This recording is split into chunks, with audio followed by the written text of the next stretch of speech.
All right, it's about 8 o'clock on a Friday night. Just got off of work and I am about to start working on this again. So let me show you what I've done. Ended up stripping it down to the bare bones. Like I pointed out in previous videos, was an aluminum frame. And then it had a bunch of little, I don't know, 1/2 by 1.5 or something in the middle just to frame out windows and whatnot.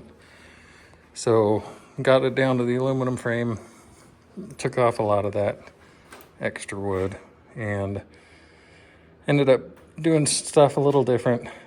So we'll start inside here. Basically built a 2x4 frame to put it back together with. I did the bottom, and that's what's going to sit on the wall on the tub sitting over there, but I'll build a wall with 2x4s there, and that's going to sit on that.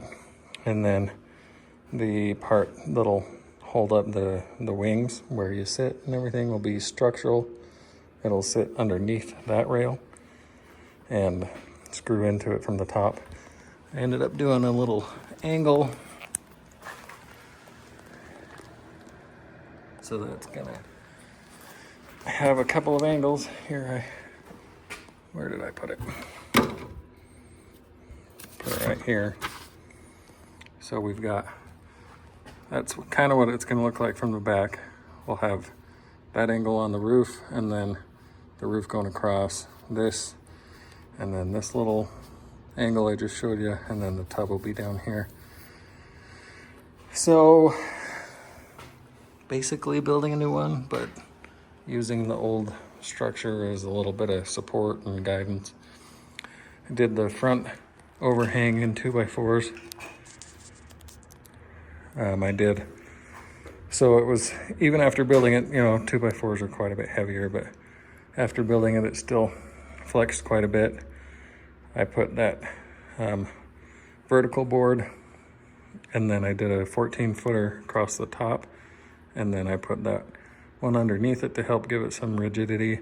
Still flexed quite a bit, so I did this triangle piece, and that kept it from flexing, but what would happen is it would push that board. So I did another support down there. So we've got this pulling down. It's, kinking right here. It's pushing up this middle part and pushing that inwards. So as long as I can, I'll probably do another one going up and down there on this side of the window. Just following that aluminum. Use the frame on the front window. You can kind of see the aluminum frame, and then sandwiched it there with some new 2x4, and then I just repurposed some of the smaller wood to build that front section. Did the same on this side. This one does have a vertical 2x4 holding it. That helps quite a bit as well. I'd probably add it right here. And then we've got the big window that's going to go there, the back window there. And the roof is what I'm working on tonight. Wasn't sure about the angles, but I just did a 45 here, and then I'll do a flat one there. I got some cedar fence pickets to go across. They're not going to be super strong, but I'm going to sandwich, this 2x4 with fence pickets and go across that way. They didn't have any 8-footers. I mean, this is an 8-foot wide frame here. If I can back up, that's 8 feet wide, but by the time this comes up and over, we got a 17-inch run on a 45-degree angle, and hocus pocus, do some math, and you figure out how far it comes over. It's about 1 foot, so 1 foot on each side.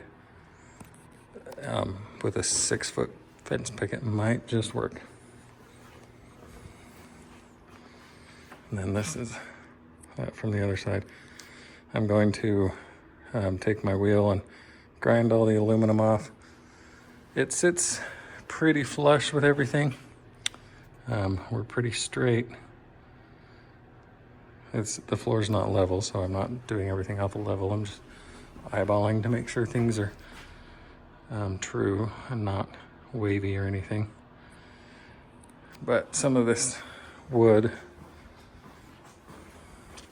like right here, sticks out just a little bit from the aluminum.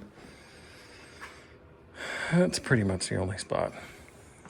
I'm gonna put a bead of glue along all the aluminum surface after it's cleaned up, and then get my sheeting for the outside. I just picked it up today, and I'll start sheeting the outside, and then after I get the roof frame, and then just start sheeting everything.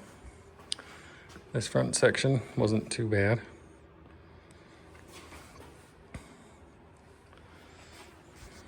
But that's what we got going on. And the wrist brace is for carpal tunnel. I mean, one day of work without the brace and it takes 3 weeks for the pain to go away. So I try to work around it. I can take it off if I need to, but sleeping, if you guys have carpal tunnel, you know, sleeping is a nightmare. Literally. It hurts, wakes you up, keeps you up all night. I don't know what it is about nighttime that makes it flare up so bad, but this brace really helps. And take it off so it doesn't get too dirty, but I pay for it later, that's for sure. But I'll try to get this situated to where you can watch me do some work instead of me just talking and pointing things out all the time.